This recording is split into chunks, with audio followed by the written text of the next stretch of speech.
Jonathan Cohn, welcome to the Realignment. Oh, thanks for having me on the show. Excited. Good to see you, Jonathan. Good to see you as well. I love it when we interview people on topics who've covered a topic at different time periods, so we can then cover both ends, then start in the middle. So right before the start of the Obama presidency, you wrote a book called Sick, The Untold Story of America's Healthcare Crisis and the People Who Pay the Price. Let's start here. What was your diagnosis of what was wrong with the American healthcare system right before the Obama presidency?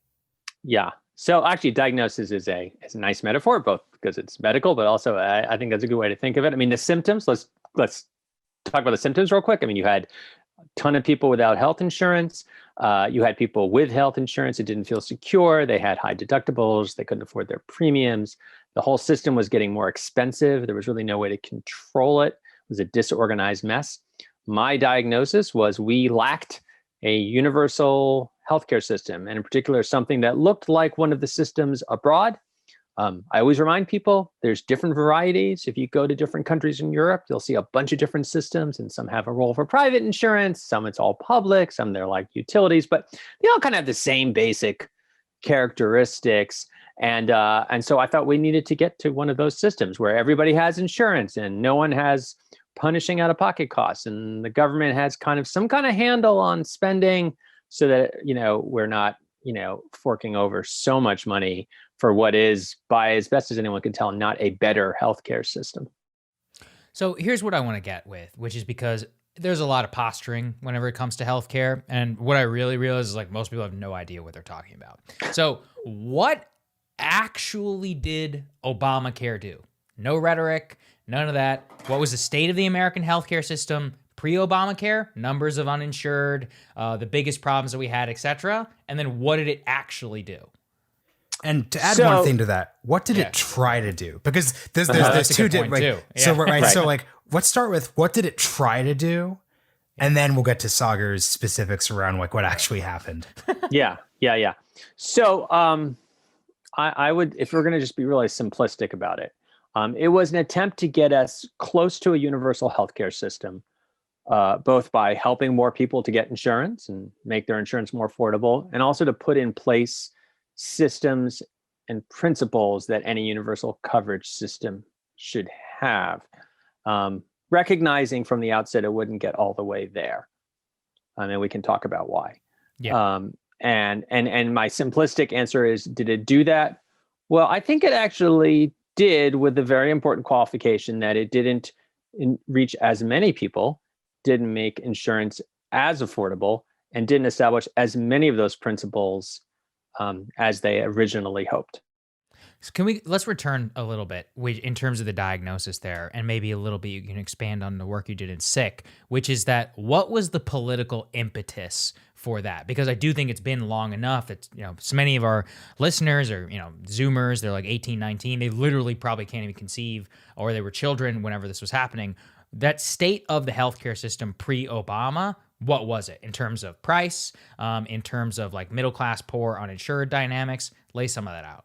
Yeah, well, I'm really glad you asked that, because actually that was a big motivation of the book, was a sense there were a lot of people who were talking about this and had, either they had forgotten or they never were, or like you said, they were younger and never experienced what life was like before the Affordable Care Act. So, first of all, you had more people who were low income and could not pay for insurance.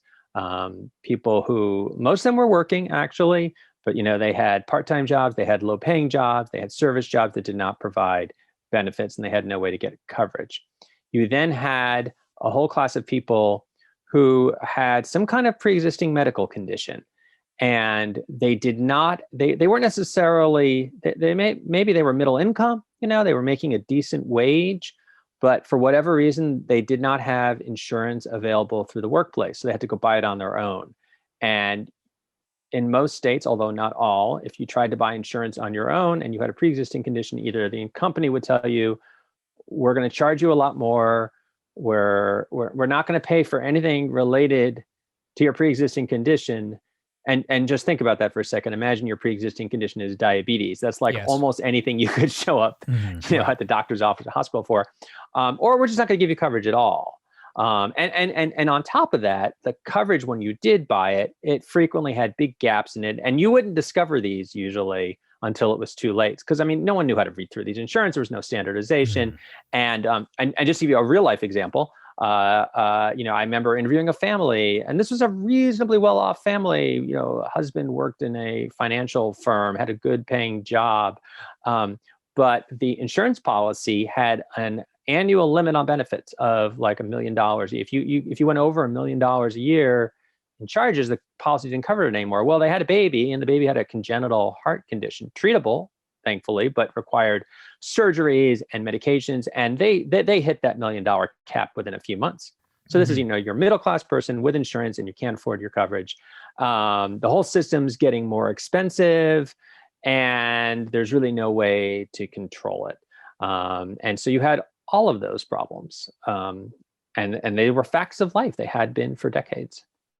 I want to focus on two things here. One, you've repeatedly referenced cost, and as I understand it as a non-expert in the space, the American healthcare system is still it's still continuously incredibly expensive. So what, and this feeds into conversations about death panels and all the greatest 2010, 2011 hits, but basically, what did Obamacare try to do with bending the cost curve? And then what basically took us to today with the fact that the system is still much more expensive than the actual outcomes are for people, regardless of whether they're covered or not. Yeah. So, I mean, just to give a little bit of background here, we are way more expensive than other countries. And the simplest reason is that every other country, as part of their national health insurance system, the government is somehow involved in sort of setting the prices. They either they set like a global budget, like this year, the country of France is going to spend X, not dollars, francs, whatever, German marks, if you're in Germany, this is how much we're spending on healthcare this year. And we're going to divvy it up. We're not going to spend more, or if it goes up, then we have to raise taxes, whatever. But there's some kind of control, or they just, they dictate prices. Okay, this is how much a knee replacement is going to cost. And, this is what doctor's visit's going to cost. We have nothing like that.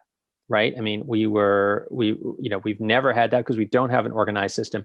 For a very long time in the United States, when we would debate universal health care, going back to Harry Truman's day, the idea was, okay, if we do that, if we have a universal healthcare system, we too will have the government setting prices. Get up to where, you get to the Affordable Care Act, Obamacare. That idea is like not on the radar screen anymore. It's been rejected. It's partly a political thing. The country, we're coming out of the Reagan era. This is still a very conservative country. We don't believe in government. Partly it's an intellectual. I mean, even on the Democratic side of the aisle, there's a real enthusiasm for this idea that, the free market can solve our problems and competition is going to solve our problems. And there's a lot of interest in kind of getting to the liberal goal of universal coverage through conservative means.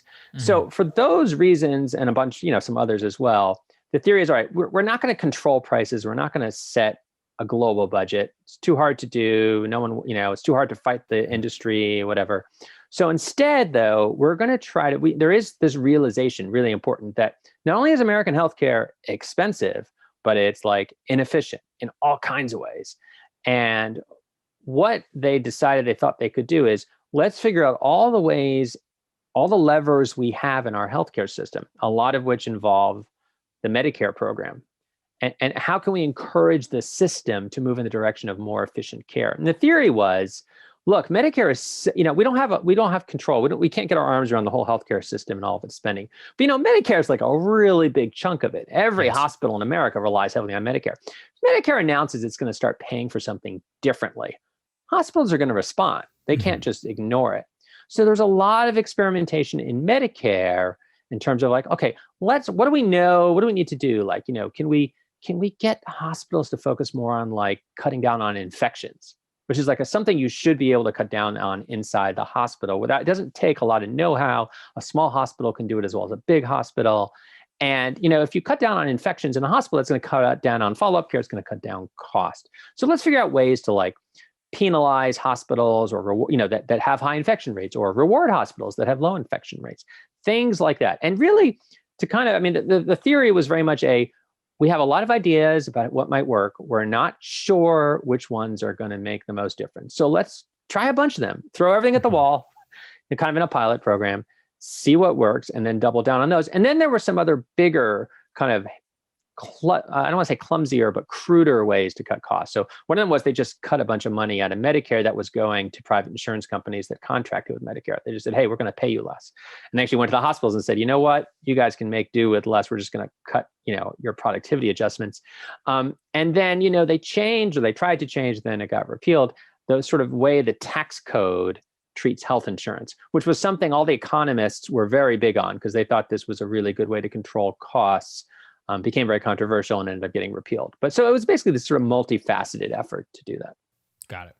I'm really interested in the political context that all of the wonky healthcare stuff plays out in, which is, and I'm sure you've seen this and think about this in your reporting today, there's this emerging consensus that despite the Biden administration's lack of flash, it has the opportunity to be a transformative presidency, especially by not being hobbled by critiques and worries about deficit spending. Larry Summers-ish thought, very centrist, neoliberal thinking of the 1990s. In many ways, Obamacare comes into this critique of whether or not the Obama presidency was ambitious or aggressive enough when it came to pursuing change. Given all of that context, and given that, and we'll talk about this a little later, American politics really came to center on Obamacare, and in many ways you could argue that the result of that, aka the Republican takeover of the House, the partisanship, the Tea Party, et cetera, hobbled the presidency. Do you think if you're a Democrat, Obamacare was worth it? Yeah. So I absolutely think it was sort of the defining political chapter. And that's a very self-serving thing of me to say because I just wrote a book saying it. That's I would hope you would say that. I was like, thank you for the advertisement of my book. Yeah. But I feel like in many ways it was this sort of case study that has provided the lessons that the Biden administration has now learned and put to work, in no small part because a lot of the people in the Biden administration were the people who were there last time around. They're like, okay, don't do that again. Do Democrats think it's the wrong thing to do? I can't speak for what's in various heads of various members or people. I would think most of them actually think it's worth it. And I think this speaks to why it got done. And it's the most boring reason ever, which is that Democrats care about this. Universal healthcare is like in the DNA of the Democratic Party, has been since Harry Truman's day. It flows naturally from the party, the liberal instinct, right? Which when you think about it, what is that instinct? It's number one, we take care of people at their moments of vulnerability, right? It's why are you a liberal? Why are you a Democrat? Why are you a progressive? That's got to be part of it. That's why you're doing it. You think that's a moral imperative. And not only do you think it's a moral imperative, but you have a fairly clear idea of how you get there, which is that you recognize that every one of us is vulnerable. Every one of us can be a victim of bad luck, misfortune, even if it's not just luck, even if we sometimes make our own misfortune. Point is, people have moments when they're vulnerable. And an enlightened society, a good society recognizes that and says, you know what?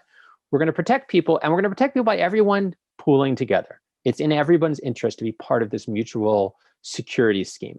I draw the analogy very deliberately to Social Security, what it was all about. What was Social Security all about? It's recognize, hey, we're all going to get old, hopefully. We all need help when we retire. So we all pay into the system. That was the premise of Medicare, right? Now we all need, well, the Affordable Care Act, it doesn't look like those programs for a complex set of political reasons. Again, I go over in the book, but the animating spirit behind it was that. And, if you're a Democrat, chances are that's why you got into the business. And, and there's so many moments, but I think the one that really stands out to me, there's a moment late in the debate when they're sort of getting close to passing the Affordable Care Act. And there's been these ups and downs, and it came so close to falling apart so many times, but they're on the verge of getting the votes. And Obama speaks to the House Democratic caucus. And by this point, the thing is pretty unpopular, okay? And you can kind of read the tea leaves. We're into 2010. It does not take a genius to see that a lot of these Democrats could lose seats. A lot of them are in vulnerable districts, and he's basically saying to them, he's saying this is why you got elected, to do this. This is why you're here. It's because you believed there would be a moment when you'd get a chance to do something like this. And he says that, and they vote, and a lot of them did. Believe me, plenty of them knew they were not going to win re-election, that this would be their undoing, and they thought it was worth it. And I always say, I mean, do they think it's worth it? Obviously you'd have to ask of them, but I do think, and I don't want to jump ahead in our conversation, but I think one of the reasons Democrats were able to get their healthcare legislation across the finish line in 2010, and Republicans were not able to get their healthcare legislation across the finish line in 2017 when they're trying to repeal the Affordable Care Act, it's because they did not feel that sense of purpose. I mean, they really, they all wanted to undo Obama's legacy, and they didn't like the, but it was not like they did not have this burning desire to do this. And I think that's, I would think most Democrats today, even the ones who lost their seats, would say, yeah, we're glad we did this. I think you're absolutely right on that front. And I think it tells you a lot that they did do it for tax cuts, but that's a whole other podcast. One thing I want to get with you, and I think this is very important, in the retconning from Republican and Democrats, what went wrong for the Democrats in the Democratic version of the backlash to Obamacare? So if I were Barack Obama and I'm pontificating today, what did I do wrong about the rise of the Republicans? And if I'm a Republican, maybe like the current House leadership or something, what is the narrative in my head for why we won in 2010? And then in your opinion, which is the correct one? Yeah. So I can definitely answer the first one because I asked President Obama. This is my interview. We'll link that in the show notes. Yeah. And actually I would say that the Democratic, his version of what went wrong is a little different than what you hear from other Democrats. I mean, among things, there's still some lingering tension, I think, between him and the progressive wing of the party over what the mistakes were. But in general, talking to, Democrats, what they get wrong. So, I mean, I think there's a general consensus, although there's an interesting exception to this. If you want, I'll tell you about it. That the process took too long. The point, they had tried to go quickly. They wanted to go quickly. At least that was the goal, was to go quickly. The original calendar had them getting, bills passed before the August recess of 2009 so they could put it all together and pass a final legislation early fall of 2009. They still, Obama wanted to still do a climate bill, and they wanted to look at financial reform, and they had very ambitious plans. The whole thing actually ends up dragging out to the following March. So I think there's a feeling that they waited too long. The reason they waited too long is they were trying to negotiate and get Republicans on board. That really dragged the thing out. So I think there's some of that was what they got wrong. I think there was related to that, and Obama absolutely said this, was a sort of misjudging of how hostile the Republicans would be. I mean, none of them ever thought that like Mitch McConnell was going to walk up and say, I love this healthcare plan. Yeah, this is my thing. Of course, that wasn't going to happen. But I think they felt like, they were starting with a plan deliberately that had its roots in something that, in a Republican governor's plan from Massachusetts. It had borrowed liberally, maybe not the best word to use, but borrowed liberally from places like the Heritage Foundation. Right. I think they felt like they would get some Republican buy-in, and they never did, except for one senator who voted in committee for it, but that's it. Real quick, Jonathan, I want to pick up there because it gets to a frustration that I have with the rhetoric around Romney Care in 2006, and then the fact that the Heritage Foundation wrote a white paper.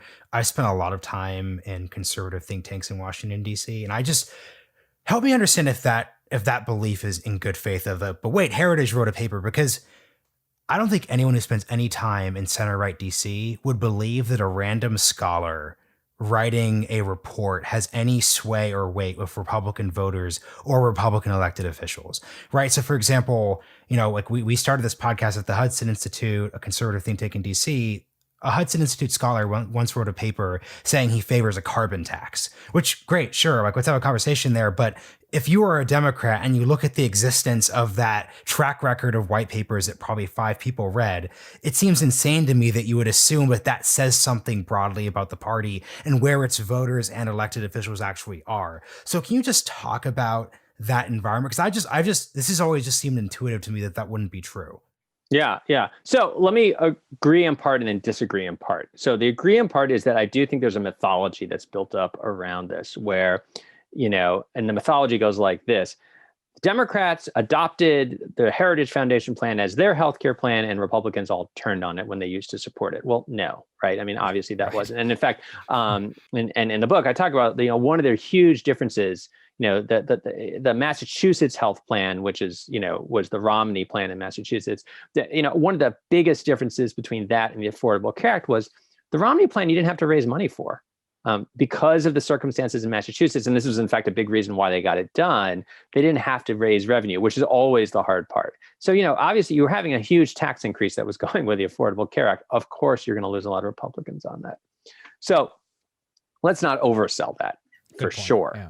Having said all that, I think it was more than just a think tank. It was more than just a paper by Stuart Butler, who is the Heritage Foundation scholar.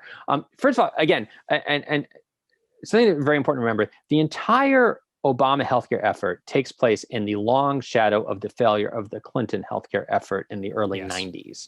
And in fact, in writing the book and researching it, it became more convinced of what a defining episode that was. And there's 2 chapters in the book on it because it burned these deep scars and lessons into how the Democrats acted.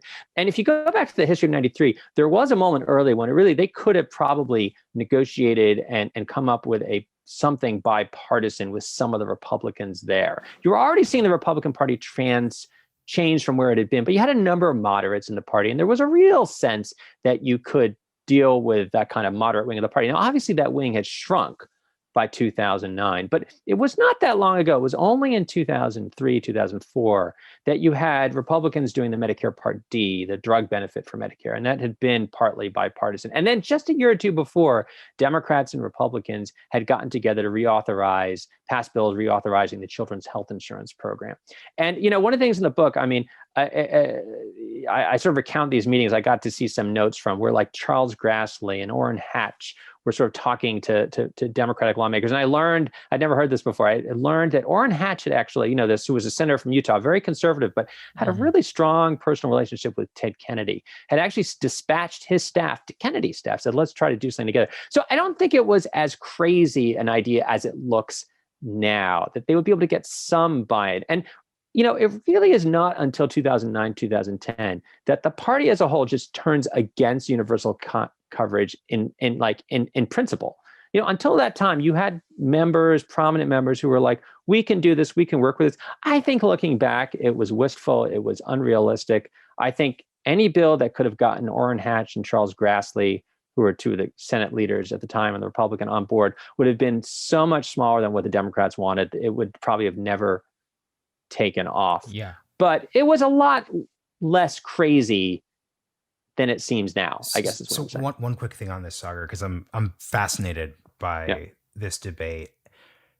If I'm thinking about Medicare Part D, so for seniors, the Children's Health Program, all those those were issues where it was obviously to Republicans' advantage to support them. There's this whole debate during the Bush era about, wow, we became big government Republicans in order to buy senior votes in Ohio. So in the case of Medicare Part D, it wasn't as if there was this big ideological transformation in the Republican Party thinking, well, we know Reagan spoke out against all this stuff, but now we support this idea. It really was, and maybe this is a parody and this is me just watching too much Daily Show during the 2000s, but it's Karl Rove's political apparatus believing this was a beneficial thing for the administration to push because of their need to win over seniors and actually win in 2004. So in the cases you're describing as Republicans offering good faith working in favor of something, it's because it politically benefited them. What political benefit, and this is pure cynicism, right? What political benefit would there have been for Republicans in working with Democrats on Obamacare, right? Because that's where this gets into the complicated part of it. Or do you think, sorry. No. So, I think this gets exactly to the transition I'm sort of trying to chronicle here that happens during the Affordable Care Act fight, which is that I think, on the merits, right, if you're in a pre-2009 world, it's not crazy to think that if you're so let's put ourselves in the mind of Charles Grassley. You're from Iowa. Iowa's a conservative state, moving more conservative, but it's not that conservative, right? And it's got lots of independent business owners, people who struggle to get health insurance, right? It's got lots of people who need Medicaid. And, if I'm Charles Grassley, a bunch of my people, my low-income people in my state get health insurance. My hospitals are happy. I got people with pre-existing conditions. They can't find insurance. The genuine merits of the plan, if you believe it's a good plan, then, you would believe that, Iowans could benefit from something like that. And what I think was not accounted for, in part because it was still new, and maybe it should have been. Maybe Democrats were slow on the draw here, and I I try in the book hard not to overly second guess people, because I just think this stuff is complicated and it always looks clearer in hindsight. But maybe they should have known. But I mean, the sort of rise of this attachment to the fact that it's Obama, we're going to oppose it no matter what. I mean, we saw this at the beginning with the stimulus, right? I mean, there was a feeling, at least with the stimulus, that it won't be so hard to get, because of course, we have a bunch of tax cuts to like, and just the rules had changed, and it took the Democrats a while to figure that out. And in retrospect, they should have figured it out before, but I can imagine why Democrats at the time didn't think they'd change as much as they did. And I also think, frankly, I think you can't divorce any of this without understanding the role that race played in this, in firing up the Republican base. And in the sort of, I always say that I feel like the opposition to Obamacare was as much about the Obama part as it was about the care part. And when we're talking about Obama, some of that's just pure partisanship, right? I mean, it's nothing more than that. But I think some of that, I think just the evidence is compelling that there was a racial subtext to some of it. There is an anxiety there that his election provoked, and that fed into it. And it was a kind of perfect storm in a lot of ways. But you got to a situation where, by the summer of 2009, you had to be against this thing. Period. End of story. And once that was true, you were out of a world where you could negotiate with Republicans. Although, again, and I was trying to remind people were like, oh, they spent so long negotiating with Republicans. If they hadn't, they could have gotten a better bill.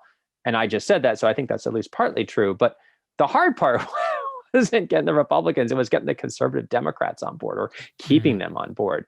It was the Ben Nelsons. It was the Blanche Lincolns from Arkansas. What was the Nebraska call thing? Cornhusker? The Cornhusker kickback. Yeah. See, now that's an interesting, so I mean, that really speaks to the political challenge they face. So, Ben Nelson, and so Ben Nelson's a Democratic senator from Nebraska, right? I mean, Nebraska is a deeply red state by this point, but, the Democrats, are holding on to a bunch of seats like this where they have members who they're incumbents, or somehow they figured out how to survive in these red states, but they got deeply skeptical voters, right? And so they're very nervous they don't want to seem like they're too close to Democratic leadership, and they don't want to seem like they're endorsing big government. So a big part of the Affordable Care Act is we're going to expand Medicaid, right? I mean, Medicaid prior to 2009 in most states, it was, there was a core group who had to be eligible for it if the state wanted to offer it. So like young children, pregnant women, but then whether you expanded beyond that was completely at state discretion. Mm-hmm. And, if you lived in Maryland, or you lived in California, or, Massachusetts, like the states were aggressive, they would expand it to more people, but Nebraska, no. So the deal was, as originally written, basically states would expand, the states would expand Medicaid to cover everybody who lived below the poverty line or just above it. So really like universal health care for the poor. That was the deal. And the federal government was going to pick up most of the extra costs, but some of it would have to come from the states. There were conservatives who argued this is a bad deal for the states, because states are going to have to pony up extra money. I myself, having looked at a lot of the studies, think the other argument, which is that states ended up better off. They got more than they gave, and the resulting economic growth pretty much made it a wash, or even they came out ahead. I think that was persuasive, but whatever. You had a lot of conservatives who didn't like this. So Ben Nelson's like, I think the Medicaid, either the Medicaid expansion should be optional, or the federal government should pick up the entire cost. Mm-hmm. Yeah. And basically Harry Reid, like this is literally vote number 60. He's got 59 Democrats, and we're in a 60 vote world, because it's not like people were talking about getting rid of the filibuster back then. And he's like, I can either not get the 60th vote, or I can give Ben Nelson some cover. So they decide that, they can't afford to have the federal government pick up the whole cost in every state. That would blow up the price tag on the bill. But, Nebraska's a pretty small state. So it's like, throw it in there. And, it became this scandal. It was a giveaway to Nebraska, which it was. To be fair, every piece of major legislation in the history of the United States has had, that kind of stuff. And really, I think any reasonable accounting of the Affordable Care Act, put it alongside, say, the Medicare drug bill, which was a Republican bill, had relatively few of these giveaways in it. And a lot of them, like there was extra money for Medicaid in Louisiana. Now, was that to get Mary Landrieu's vote? Yeah. But did they actually need it? Yeah, because they were still a couple of years past Katrina, and the whole public health system in Louisiana had been wiped out. I mean, you didn't really feel bad about giving Louisiana a special deal on its healthcare, because they were still rebuilding from Katrina. So, but yeah, it was a big scandal. And the thing is, it became this big controversy. And, Nelson, interestingly enough, even with that deal, predicted, he said, this is the end of my political career in Nebraska. And he was right. He was way down in the polls after that. And he didn't run for re-election. Of course, now it's a Republican in that seat.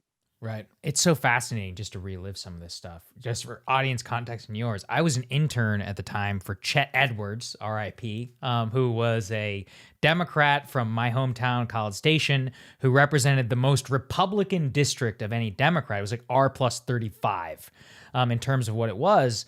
And he actually ended up voting against Obamacare and still lost by the largest margin of any house. And he's exactly who you're talking about there, who they just simply didn't know what was going on. It's so funny in terms of what you were talking about a little bit earlier with Obama. I think he just dramatically underestimated the backlash to like Obama himself and really what he embodied to a lot of people. And I found it fascinating in his own book. He grapples with this a little bit, where he was like, the moment I made that comment about Henry Louis Gates, and I think it was right around the same time as what this happened, my numbers plummeted with working class whites, and I never recovered from that. And I always thought, oh, go ahead, Marshall. Yeah, quick thing, because I did a double take when you said it. Chet Edwards is still alive. Anyone who's still listening, He's fine. I had to look it up. Political Chet RIP. Edwards, just quick fact check. Chet Edwards is still alive. But yeah, let's take Chet's it back fine. to Obama. I hear he's doing well down in Baylor. That's where you probably always want to do well. Can I say about that press conference though? Go ahead. Yeah. I didn't interrupt that, but no. So I was there at that press conference. Had never been to a primetime White House press conference. I have never since been to a White House. That was my one time at a White House press conference. Yeah. And I remember because I was very excited to be invited, and and they sat me in the front row. It was like the networks were like Jake Tapper and Chuck Todd and and then it was like me, and he was going down the row. And I'm pretty sure I was there because at that point they already knew me as someone who covers healthcare. That press conference was supposed to all be about healthcare, and I'm pretty sure they had me there because they figured correctly I'd probably ask a wonky question. I thought was a really good question to us. So remember, it was like, how do you define affordable healthcare? Which I thought was a great question. That is a great question. Totally, and I would have loved to have known the answer at the time. So it literally got within one. And it was wrapping up, and that's when he decided to add. And I never asked the press secretary, but I'm almost sure this is what happened. I think he just decided to, at that point, he wanted to kind of ad-lib it. And he asked a question of a reporter from Chicago. And that's who asked him about the Henry Louis Gates thing. And the entire press conference, he'd given like a seminar on healthcare policy, which I don't think anyone else appreciated. But I personally was like, this dude knows his stuff, because I knew all this stuff. And I remember as soon as he got the question on Henry Louis Gates, and as soon as he started to answer it rather than saying, I don't want to talk about it, like, this is all we're going to be talking about tomorrow. Yep. And that was the headline news. Stupidly. That was all. It was Fox News, Chiron, everything. I just went back to go look at Politico 2009 coverage, just because I'm so fascinated by these like cultural turns. And it's like, in retrospect, that really was everything. Here's what I want to get to, just to bring it back to Obamacare, just because it has literally dominated so much of our political lives, which is that and you answered this a bit in terms of its successes. What is left, quote unquote, to be solved? Because I think there is this myth that there are like mass numbers of people who don't have health insurance. And there are like people who don't have health insurance, but like a vast majority of Americans have health insurance. To me, it seems to be a question of cost, of healthcare inflation, and a question of middle class anxiety, when you especially put healthcare cost inflation relative to wages and then general opportunity, especially when you include young people within that. So if you were to describe the healthcare problem set of 2021, what would it be? So I would say it is, I am Mr. The Affordable Care Act made a huge difference, and we have fewer uninsured. We still have a lot of people, right? I mean, we're still at 10% of the non-elderly population. It's 20, depending on which survey you use, how you count, 20, what? That's a lot of people who don't have health insurance. On top of that, you have a lot of people with health insurance that's got very high deductibles, the premiums are high. And that isn't just people in the exchange who are buying, coverage through Obamacare exchanges. So the people with employer insurance too, increasingly. Yes. It's confusing. And as you say, the cost is really high. Now, so, the one way to really, there's sort of two ends you can work at this from. So one is to reduce the cost, right? We could just get healthcare costs down. And if we could snap our fingers tomorrow and reduce healthcare spending in the United States from 18% of GDP to like 13% of GDP, or even 15%, which would still be more than they pay in Europe, but a lot less, many more people could afford insurance. Employers could pick up a bigger share of their employees' coverage. And so there is no easy way to do that. I am bullish on ideas like, having the government set prices and budgets like they do overseas, which is what you would have, among other things, in a Medicare for All system. I think that's a great way to go and get to. But like, you can't just walk to the hospitals of America and say, hey, guess what? We're going to cut your fees by 20% next year. At best case scenario, that's going to be a slope. It's going to take a few years to kind of get those costs under control. So until you get to that point, or even when you get to that point, you got to work on the other side of it. You got to get more people covered, and you got to help people more. And you do that in two ways. So number one, you give people assistance. We see that in the COVID relief package started that work. For 2 years, people buying on the Affordable Care Act exchanges are going to get a lot more help. So if you're already getting a tax credit that discounts your insurance, you're going to get a bigger tax credit. Got it. If you didn't get a tax credit before, chances are now you'll at least get some. And really, the goal is that no one's insurance would cost more than like 8.5%, 9% of their income, which is a lot, but lower than it was. And then, the next step is we got to make that permanent because it's only 2 years. But also, okay, what about people who have employer coverage and can't afford, can you somehow get that kind of assistance to them? And how do you get more people? And then, how do you get more people enrolled? What kind of mechanisms are there? Because there are people just falling through the cracks. A lot of them are eligible for Medicaid. Automatically enrolling people in the Medicaid program would do a lot of good. There are various ideas about that. I will tell you, everything in healthcare is complicated. There's no such thing as a simple idea in healthcare. Even the simple ideas are not simple, but you can certainly do that. So, I think long run, you got to get the costs down, and we should be working aggressively to get the costs down. But best case scenario, that is a long-term project of years, maybe many years. And you can't just wait for that to be done. So in the meantime, you really do have to work. You got to get people more help. We seem to be taking some steps down that road. Obviously, how far down that road we go waits to be seen. Yeah.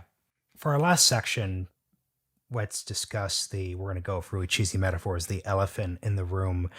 What happened with the Republican Party and Obamacare? I know this is a whole section of the book, obviously, and it's the part that relates everything wonky we're talking about healthcare to the broader focus of this show, which is a political realignment, which you need to conceive around the parties changing, which parties are capable of implementing what, which coalitions they serve, et cetera, et cetera, et cetera. So what happened with Republicans? We've talked about it, but in many ways, Obamacare, from the second that Mitch McConnell said, we are going to oppose this is the central organizing principle of the Republican opposition to President Obama. If you think about where we're one of the few areas where Trump and the Republican establishment, where were they in agreement in 2015, 2016? Obamacare. Republicans then take the presidency, they have the House, they have the Senate. How did this 10-year project effectively end in total failure and the almost certain, barring a couple of Supreme Court cases, perpetuity of the law? Yeah.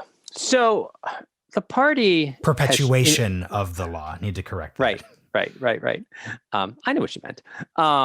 So there's this transition we talked about, right? And the party, is becoming more unified in its opposition to Obamacare. One metric I use is that Jim DeMint, who was the leader of conservatives in the Senate in 2010, he files a bill to repeal the ACA. It's like a one-sentence bill. It's repealed.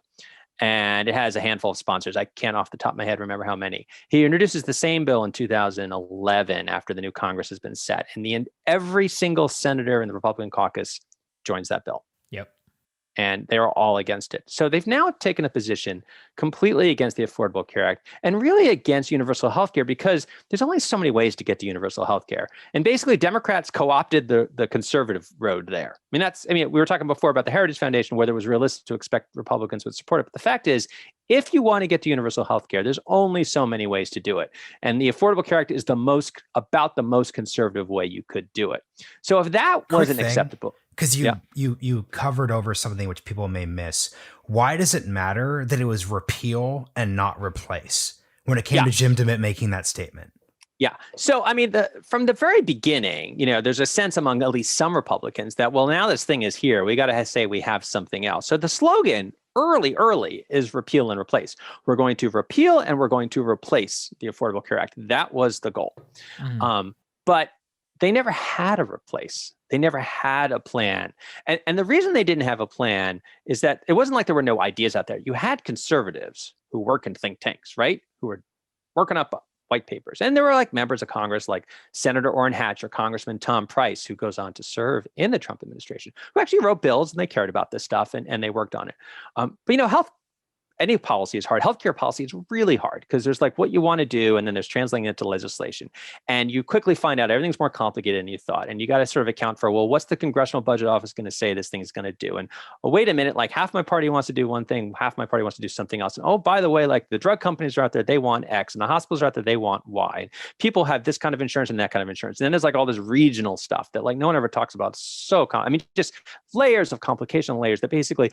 One of the reasons we talked about that Democrats got across the finish line because they cared so much about it.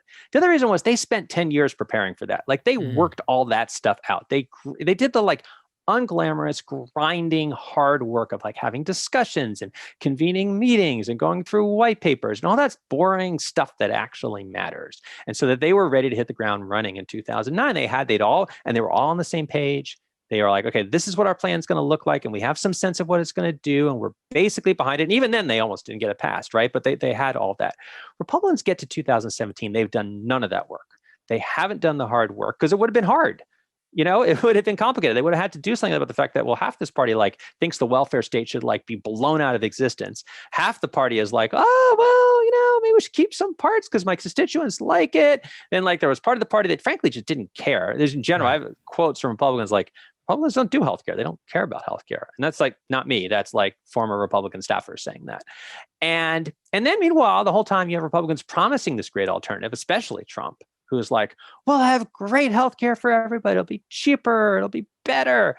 And they get to 2017 and there's the promise, better healthcare for everyone, the replace part. And the reality, which is they don't have a replace. They have is some plans they take off the shelf that inevitably, because they're conservative plans, there's less spending, there's less regulation. It turns out that if you spend less money, you do less regulation, you're going to end up fewer people are going to have health insurance. And you can make, if you're a conservative, like I could make a very coherent argument for why that's a better path to go. Mm-hmm. I don't believe it, but I can make it. There's a coherent argument, an intellectually honest one. You can find people like Jim Capretta, Michael Cannon, who I talk about in my book, Tom Price, I think would make this argument. But that was not the argument they were making. And these two things clashed with each other. They discovered very quickly that the party was all over the place. They hadn't figured out what their consensus was. They hadn't negotiated with the outside groups. They hadn't accounted for the fact that, wait, you mean like the people we're taking insurance away from are going to care? Because of course they were getting all the news from Fox where like no one on Fox ever talked about the fact that however problematic Obamacare was, there were lots of people who liked it. You had no sense. I mean, even like when they like met their enrollment goals, like Fox wouldn't talk about it. Yeah. And so I think they were just not ready. They didn't know what they were doing. And fundamentally, what they were proposing to do was way out of whack with what they were promising, which they were promising because they knew that's what the American people wanted.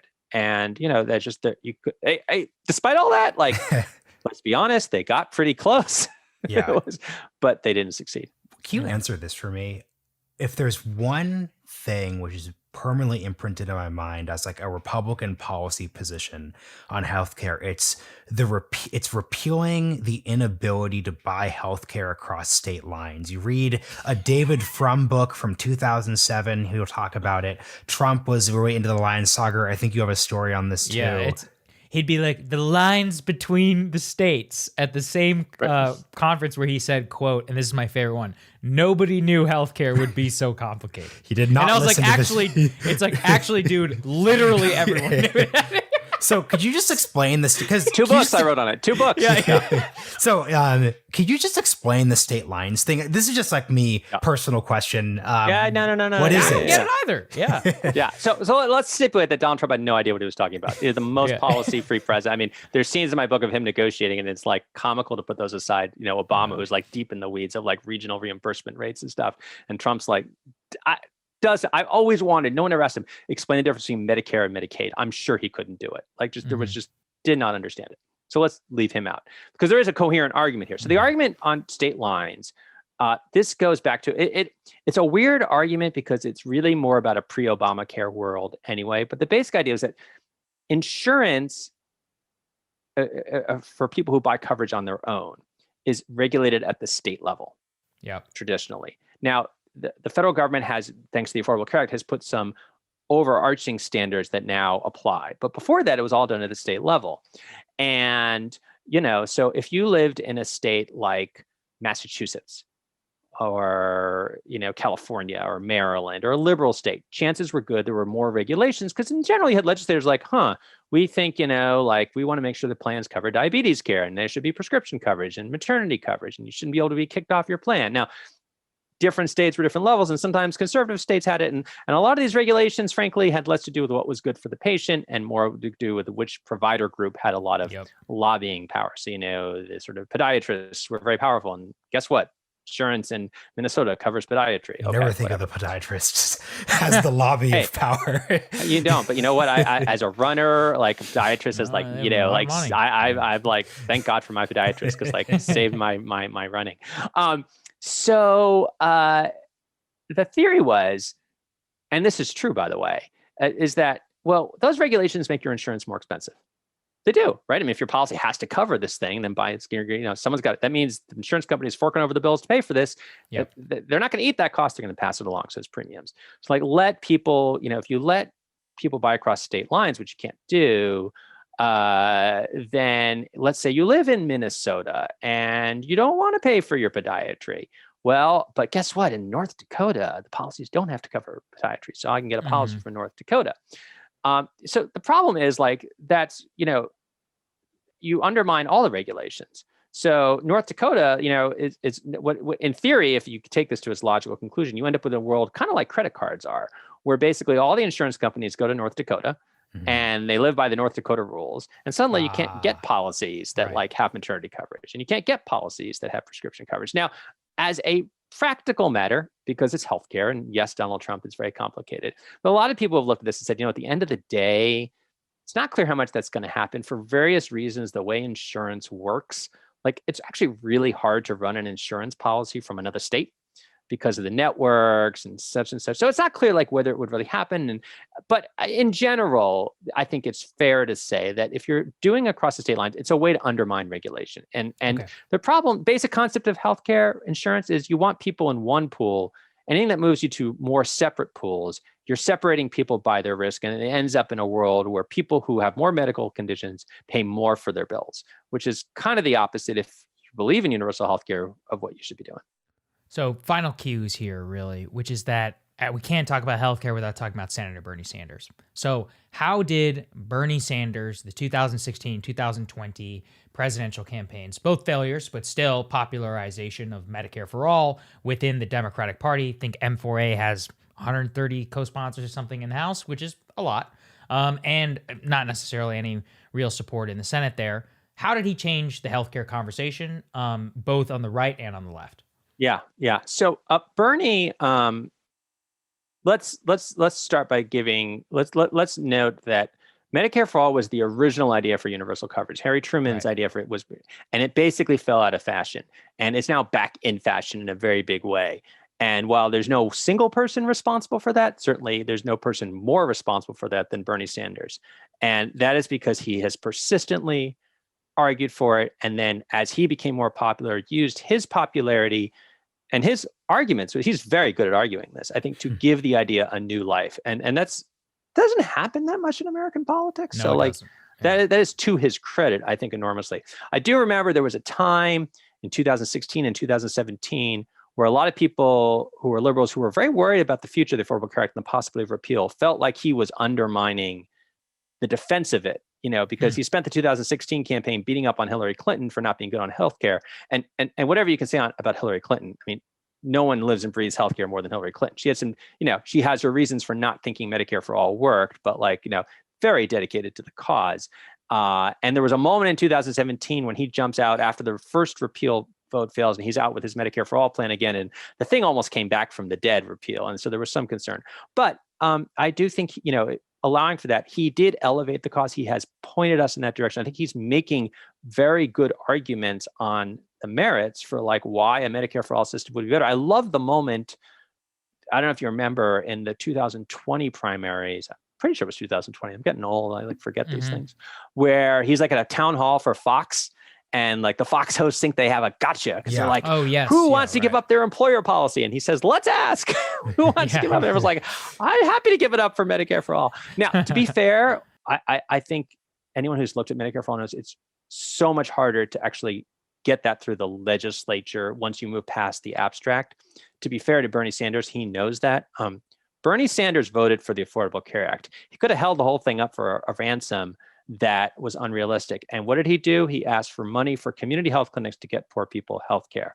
You look at Bernie Sanders right now, he's not holding up the Biden administration saying demanding universal, Medicare for all right away. He wants incremental changes that move us towards Medicare for all, which to my mind is the best, most likely way to get there. So I think Bernie Sanders, it's interesting. He has this reputation earned of being like a gadfly who like is not, he himself, I'm not a backslapper, but he's pretty savvy too. And I look where the debate is today, and I think we have a long way to go before politically we're at Medicare for all, although I could be wrong about that. But the extent that we're much closer than we were, I think he owns a big part of that. So let's close with this then.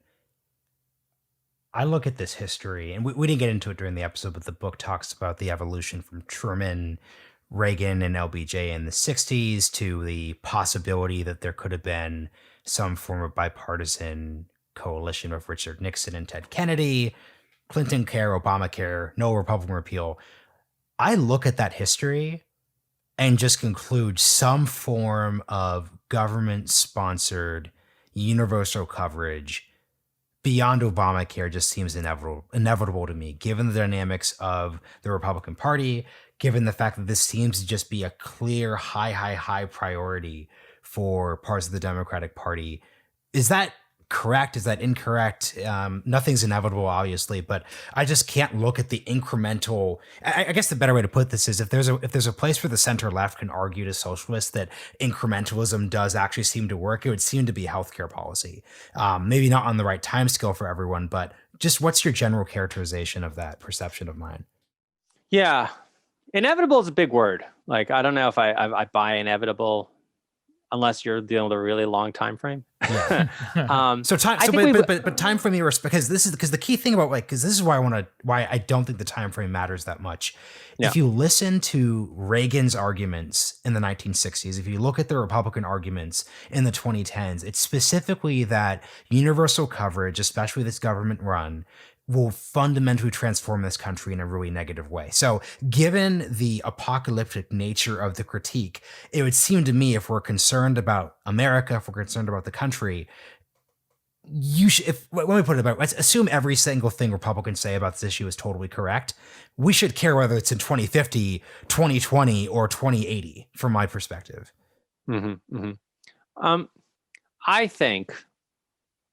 I think we are going to keep moving in the direction of more government control over healthcare. I do.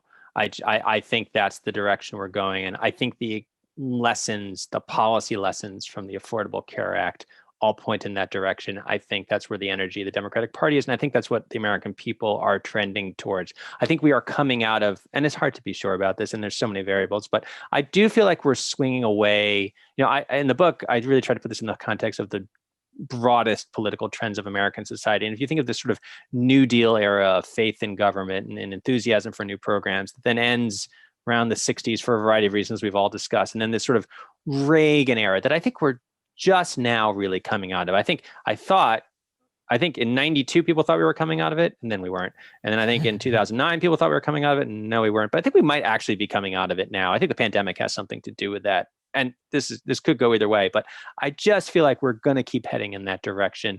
I think at the end of the day, Americans value healthcare. We're not going to backslide on this.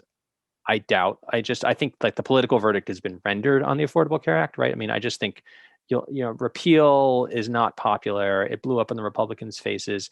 Their solutions, their conservative ideas appeal to a narrow group of people, but I don't really think they have broad appeal. I mean, the usual Republican argument comes down to, hey, you can shop more. We can do more consumer. Who the heck wants to shop for their insurance? Nobody likes shopping for their insurance. And Democrats are like, hey, we're going to give you this sort of good plans. I just think that's a more appealing argument. And I think we will move in that direction. Although it's hard because of all the traditional forces that were in Truman's way, we're in Johnson's way, we're in Clinton's way, we're in Obama's way, and they'll be in whether it's Biden's ways or Kamala Harris's ways or whoever's, I don't know who's going to be president in 2040 or beyond or anything like that. Well, Jonathan, I can't tell you how much I learned from the book and just from this episode. It's been great talking to you. We really appreciate it. We encourage everybody to go out and buy the book. We'll have a link to that in the Bookshop, in our show notes, and elsewhere. Is there anything else that you want to plug while you're here? That's it. This was a lot of. This is a really good conversation. That was a lot of fun. So I really appreciate your inviting me on the show. Absolutely. Thank you, sir. Appreciate it. All right.